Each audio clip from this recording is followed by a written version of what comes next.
अस्सलाम वालेकुम students. Ledgers and optics में आज हम डिस्कस करेंगे interaction of radiation with matter. तो स्टार्ट करते हैं सबसे पहले ब्लैक बॉडी रेडिएशन से। सबसे पहले क्लासिकल थ्योरी थी जिसके लिहाज से कहा जाता था कि रेडिएशन जब मैटर के साथ इंटरेक्ट करती है तो मैटर किसी भी वेवलेंथ को किसी भी टेम्परेचर पर ऑब्जॉर्व भी कर सकता है, एमिट भी कर सकता है। यानी कि मैटर और रेडिएशन का आपस में इंटरेक्शन जो है ये कंटिन्यूस वे में है। तो फिर इसको मज़ीद डिटेल में डिस्कस करने के लिए ब्लैक बॉडी रेडिएशन जो थी इसका कंसेप्ट लिया गया। ब्लैक बॉडी का कंसेप्ट इसलिए लिया जाता है कि ये आइडियल रेडिएटर के तौर पर बिहेव करती है। और आइडियल रेडिएटर क्या है? ऐसा मटेरियल, यानी कि रेडिएशन और मैटर का इंटरेक्शन स्टडी करने के लिए एक ऐसा मटेरियल सपोज करने की ज़रूरत थी जिसमें मैटर की जो नेचर है और उसकी जो ज्योमेट्री है वो असरअंदाज ना हो। सिर्फ टेम्परेचर का जो है वो इफेक्ट हो रेडिएशन के साथ, यानी कि एब्जॉर्प्शन और एमिशन के साथ। तो फिर इसी चीज़ को देखते हुए ब्लैक बॉडी का कंसेप्ट आया और ब्लैक बॉडी को लेते हुए रेडिएशन मैटर का इंटरेक्शन आपस में स्टडी किया गया। और जब स्टडी किया गया तो देखा गया कि कुछ इस तरह का बिहेवियर जो है वो नज़र आता है। यहाँ पे हमने जो ये बिहेवियर ब्लैक बॉडी का रेडिएशन का ग्राफ की शक्ल में रिप्रेजेंट किया हुआ है।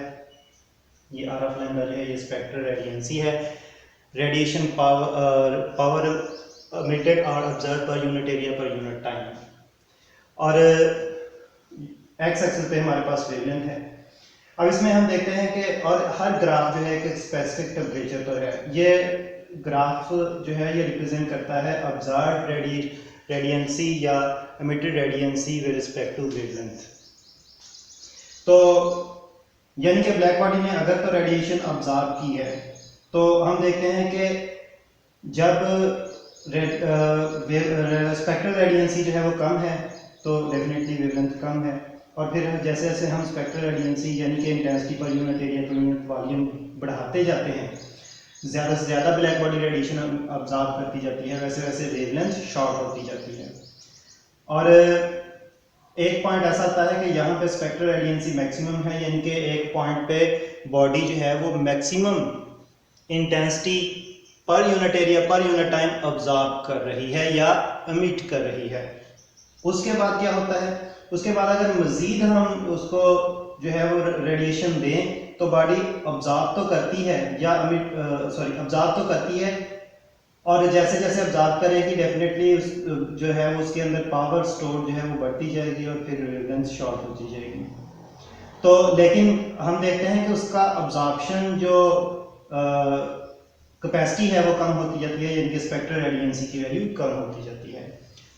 हालांकि हमारा जो क्लासिकल कॉन्सेप्ट है उसके मुताबिक बॉडी जो है वो बॉडी की एमिटेड या ऑब्जर्व्ड रेडिएशन के दरमियान एक कंटिन्यूस ग्राफ होना चाहिए, यानी कि अगर बॉडी जो है वो उसको मुसलसल रेडिएशन दी जाए तो वो मुसलसल उसको ऑब्जर्व करती रहे।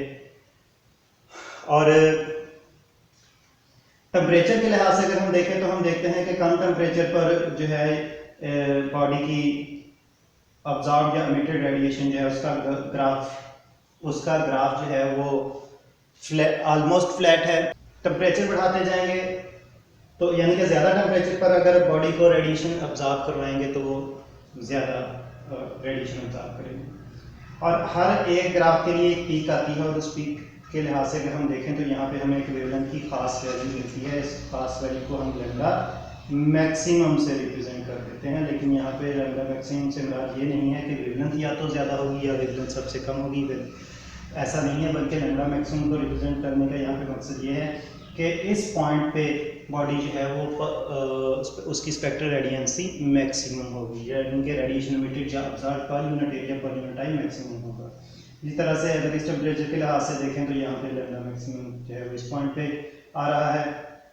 यहाँ पे टेम्परेचर अब हमने मज़ीद बढ़ा दिया तो लैम्डा मैक्सिमम जो है वो यहाँ पे आ रहा है, यानी कि जैसे जैसे टेम्परेचर बढ़ाते जाएंगे लैम्डा मैक्सिमम की वैल्यू कम होती जाएगी, वेवलेंथ शॉर्ट होती जाएगी।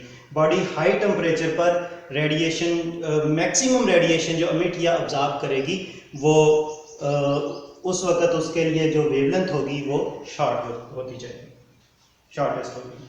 अच्छा, इन रिजल्ट्स को जो था वो मैथमेटिकली रिप्रेजेंट किया गया। तो सबसे पहला मैथमेटिकल रिजल्ट जो है वो हमारे पास ये है, और इसको स्टीफन बोल्ट्जमैन लॉ कहा जाता है। आई जो है ये रेडिएशन इंटेंसिटी को रिप्रेजेंट करता है, सिग्मा बोल्ट्जमैन कांस्टेंट है, स्टीफन बोल्ट्जमैन कांस्टेंट। टी जो है ये एब्सोल्यूट टेम्परेचर है, रेज़्ड टू पावर 4। सेकंड जो था वो स्पेक्ट्रल रेडियंसी लॉ था। इसके मुताबिक इंटेंसिटी अगर हम कैलकुलेट करना चाहें तो हमें रेडिएशन पर यूनिट एरिया पर यूनिट टाइम ऑब्जर्व और इमिटेड जो है इसको इंटीग्रेट करना पड़ेगा with respect to wavelength limit. फिर थर्ड जो था वेन्स डिस्प्लेसमेंट लॉ था, और ये लॉ जो है ये यहाँ पे वेवलेंथ मैक्सिमम वेवलेंथ और टेम्परेचर को रिलेट करता है। तो इसके मुताबिक lambda maximum is equal to B over T. अगर हम टी को लेफ्ट साइड पे शिफ्ट कर दें तो हम देखते हैं कि टेम्परेचर और वेवलेंथ का प्रोडक्ट जो है वो बी के बराबर आता है, और बी यहाँ पे एक कांस्टेंट है जिसको वेन्स कांस्टेंट कहा जाता है। तो इसका मतलब ये है कि किसी भी टेम्परेचर के लिए लैम्डा मैक्सिमम और टेम्परेचर का जो प्रोडक्ट होगा वो एक कांस्टेंट होगा। अच्छा, फिर इन रिजल्ट्स को एक्सप्लेन करने के लिए जो था वो मुख्तलिफ थ्योरीज और मुख्तलिफ मैथमेटिकल मॉडल्स दिए गए। उन मॉडल्स में सबसे पहला मॉडल जो है वो वेन्स एक्सप्लेनेशन यानी कि वेन फार्मूला है, और इसके मुताबिक जो है वो लैम्डा ऑफ यानी कि हम देखना चाहते हैं कि स्पेक्ट्रल रेडियंसी जो है उसको अगर हमने कैलकुलेट करना है तो हम कैसे कैलकुलेट करेंगे। तो यहाँ पे फार्मूला दिया वेन ने C1 over lambda raised to 5 e raised to power C2 over lambda T. C1 और C2 जो है ये कांस्टेंट्स हैं, और E जो है ये एक्सपोनेंट को रिप्रेजेंट कर रहा है, लैम्डा वेवलेंथ को, और T एब्सोल्यूट टेम्परेचर को। वेन का ये जो एक्सप्लेनेशन थी वो शॉर्ट वेवलेंथ्स के लिए थी, यानी कि स्पेक्ट्रल रेडियंसी कर्व के या लैम्डा मैक्सिमम के इस तरफ लेफ्ट साइड पे अगर हम हैं तो इस एरिया को एक्सप्लेन करने के लिए ये जो था वो लॉ काम करता था ये फार्मूला, लेकिन लॉन्गर वेवलेंथ को जो था ये एक्सप्लेन नहीं करता था।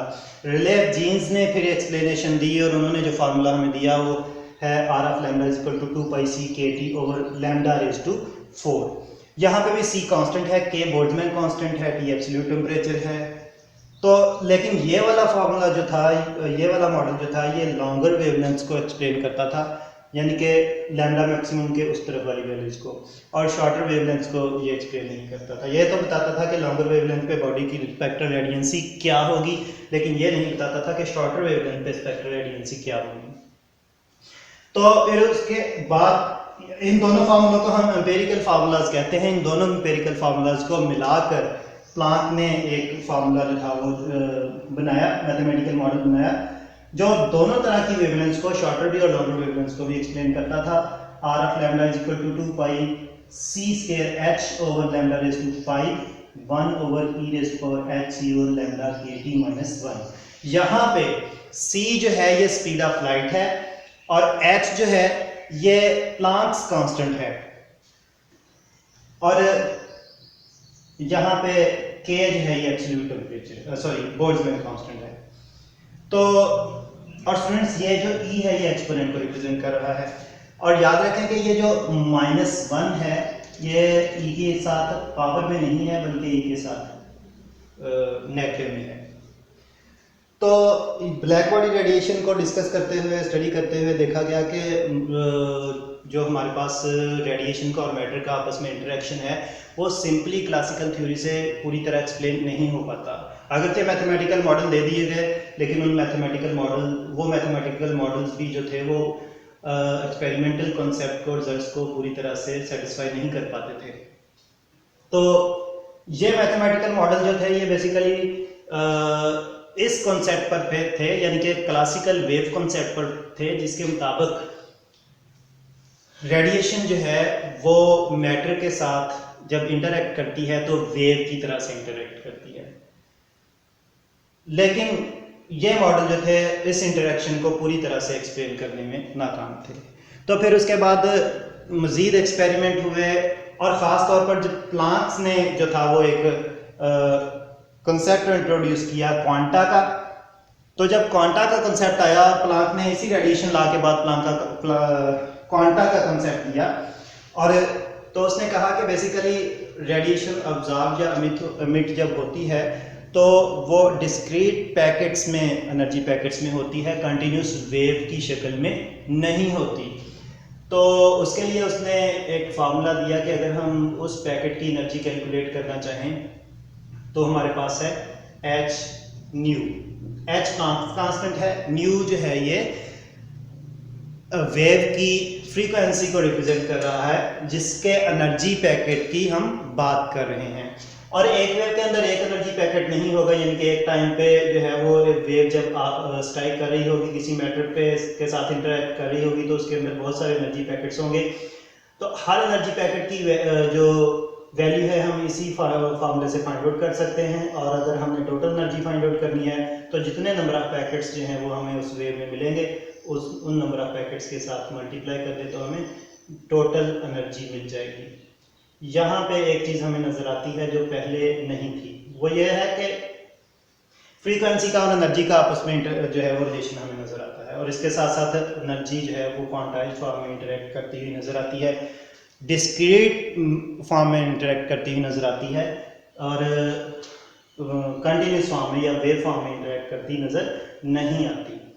फिर मज़ीद एक्सपेरिमेंट हुए तो उनमें प्लांक्स की ये थ्योरी जो थी वो पूरी तरह से प्रूव हो गई, और ना सिर्फ एनर्जी पैकेट बल्कि एनर्जी पैकेट जो था वो मज़ीद मॉडिफाई होके या अपग्रेड होके फोटोन की शक्ल इख्तियार कर गया, और जिसको बाकायदा पार्टिकल का जो था वो दर्जा मिला। यानी कि ये कहा गया और ये साबित भी हो गया फोटोइलेक्ट्रिक इफेक्ट और कॉम्पटन इफेक्ट में कि जब रेडिएशन मैटर के साथ इंटरेक्ट करती है तो वो पार्टिकल की तरह से इंटरेक्ट करती है, वेव की तरह से नहीं, और उसी पार्टिकल को फोटोन का नाम दिया गया। तो फोटोइलेक्ट्रिक इफेक्ट की इक्वेशंस जो कि आइंस्टाइन ने एक्सप्लेनेशन के दौरान दी थी उनको आप देख लीजिएगा, और कॉम्पटन इफेक्ट की भी इक्वेशन, फाइनल इक्वेशन जो थी आर्थर होली कॉम्पटन ने बनाई थी उसको देख लीजिएगा। तो आइंस्टाइन की जो इक्वेशन है वो सिर्फ एक्सप्लेन करती है फोटॉन पार्टिकल का एनर्जी कंजर्वेशन को, जबकि कॉम्पटन की जो इक्वेशन है वो ना सिर्फ एनर्जी कंजर्वेशन को एक्सप्लेन करती है बल्कि मोमेंटम कंजर्वेशन को भी एक्सप्लेन करती है, जो कि मैटर का या दूसरे लफ्ज़ों में पार्टिकल का एक करैक्टरिस्टिक है। एक मोमेंटम जो है वो पार्टिकल की एक करैक्टरिस्टिक है। मोमेंटम से साबित होता है कि कोई चीज़ जो है वो मैटर है या वेव है। अगर वो वेव है तो उसका मोमेंटम नहीं होगा, और अगर वो मैटर है तो फिर उसका मोमेंटम होगा। तो इन चीज़ों को डिस्कस करने का मकसद इस कोर्स में एक तो ये है कि जो लेज़र का फिनोमेना है ये बेसिकली एक क्वांटम मैकेनिकल फिनोमेना है, और इसी चीज़ को जब आइंस्टाइन ने एक्सप्लेनेशन दी फोटोइलेक्ट्रिक इफेक्ट की तो फिर उसने मज़ीद जो था वो इस पे एक रिसर्च वर्क जो था वो पब्लिश करवाया, और जिसमें उसने एमिशन, अब्जॉर्प्शन और स्टिमुलेटेड एमिशन को एक्सप्लेन किया। और यहीं से कॉन्सेप्ट आया लेज़र का। इसी पॉइंट पे आइंस्टाइन ने लेज़र का कॉन्सेप्ट दिया, और उस वक्त ये कॉन्सेप्ट थ्योरेटिकल था, बहुत सालों बाद जाके प्रैक्टिकली लेज़र बनी, लेकिन आइंस्टाइन के इसी कॉन्सेप्ट की बेस पर बनी जो उन्होंने थ्योरेटिकली दिया था, और स्टिमुलेटेड एमिशन का आइडिया सबसे पहले दिया। तो आइंस्टाइन ने हमें बताया कि एमिशन यानी कि, चले सबसे पहले हम अब्जॉर्प्शन की बात कर लेते हैं। तो आइंस्टाइन के मुताबिक जब अब्जॉर्प्शन होगी और एनर्जी का इंटरेक्शन जो है वो इस तरह से होगा कि स्पेसिफिक अमाउंट में एनर्जी जो है वो अब्जॉर्ब होगी।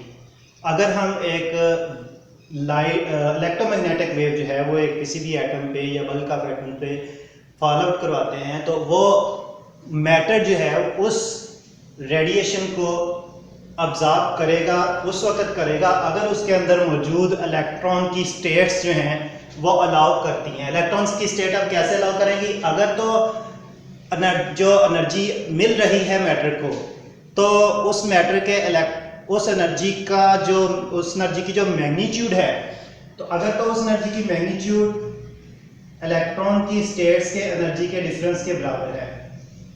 और एक बात याद रखें, यहाँ पे स्टेट से मुराद सिर्फ ऑर्बिट्स ही नहीं है, ये ऑर्बिटल भी हो सकते हैं, और ये बैंड्स भी हो सकते हैं, यानी कि इलेक्ट्रॉन की सिर्फ एक ही स्टेट नहीं है। ये हम पिछले लेक्चर में भी देख चुके हैं कि एक इलेक्ट्रॉन की कम से कम 4 स्टेट्स हो सकती हैं उसकी मुख्तलिफ पॉइंट ऑफ व्यू से। एक तो उसके ऑर्बिट के लिहाज से है जिसको हम प्रिंसिपल क्वांटम नंबर से रिप्रेजेंट करते हैं, फिर उसके एंगुलर मोमेंटम के लिहाज से है जिसमें सब ऑर्बिटल्स बनते हैं SPDF, और फिर उसके स्पिन के लिहाज से है, और फिर जब बहुत एटम जो है वो आपस में कंबाइन होकर बल्क फॉर्म में मैटर बनाते हैं तो फिर जो बैंड्स बनते हैं उनके लिहाज से।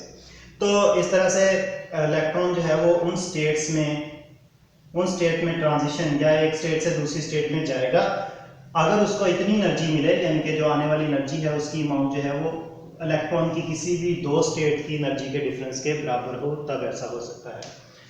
तो इसका मतलब ये है कि इलेक्ट्रॉन जब एनर्जी इमिट या ऑब्जर्व करेगा तो एक डिस्क्रीट फॉर्म में मैटर एनर्जी इमिट या ऑब्जर्व करेगा।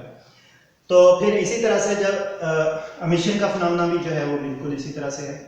स्टिमुलेटेड एमिशन में ये होता है कि हम एक फोटोन जो है पहले तो इलेक्ट्रॉन को या एटम को एक्साइट करवा देते हैं, फिर एक एक्स्ट्रा फोटोन जो है वो फॉरवर्ड करवाते हैं जो कि उतनी ही एनर्जी का होता है जितना कि इलेक्ट्रॉन की एनर्जीज के दरमियान डिफरेंस, स्टेट्स की एनर्जी के दरमियान डिफरेंस। और ये स्टेट्स जो हैं ये किसी भी फॉर्म में हो सकती हैं।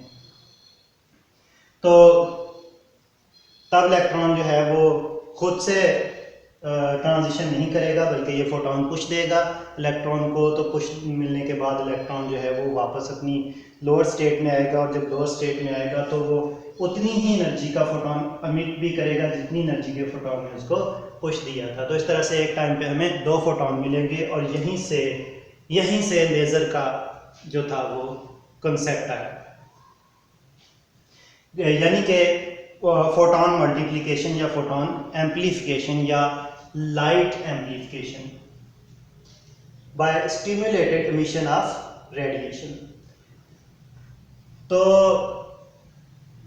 फिर इस तरह से हमें पता चलता है कि लेज़र जो है वो स्टिमुलेटेड एमिशन की बेस पर, जो कि क्वांटम मैकेनिकली हम एक्सप्लेन कर सकते हैं, जिसको आइंस्टाइन ने क्वांटम मैकेनिकली एक्सप्लेन किया। स्टिमुलेटेड एमिशन की बेस पर लेज़र जो है वो जनरेट होती है। और फिर इसके साथ साथ मतलब एक चीज़ का और भी हमें यहाँ पे क्लियर होता है आज के टॉपिक में कि मैटर का जो इंटरेक्शन है रेडिएशन के साथ वो डिस्क्रीट फॉर्म में है, वो क्वांटम मैकेनिकल फिनोमेना है। और इसलिए लेज़र जो है ये भी एक क्वांटम मैकेनिकल फिनोमेना है। एमिशन, अब्जॉर्प्शन और स्टिमुलेटेड एमिशन के बारे में, इस एमिशन को हम स्पॉन्टेनियस एमिशन भी कहते हैं, और ये अब्जॉर्प्शन भी स्पॉन्टेनियस अब्जॉर्प्शन कहलाती है, स्टिमुलेटेड एमिशन। तो इन तीनों टॉपिक्स के बारे में हम डिटेल में डिस्कस करेंगे नेक्स्ट लेक्चर में, और उसमें हम फिर आइंस्टाइन के कोएफिशिएंट्स पे भी बात करेंगे और देखेंगे कि पॉपुलेशन इन्वर्जन क्या होती है।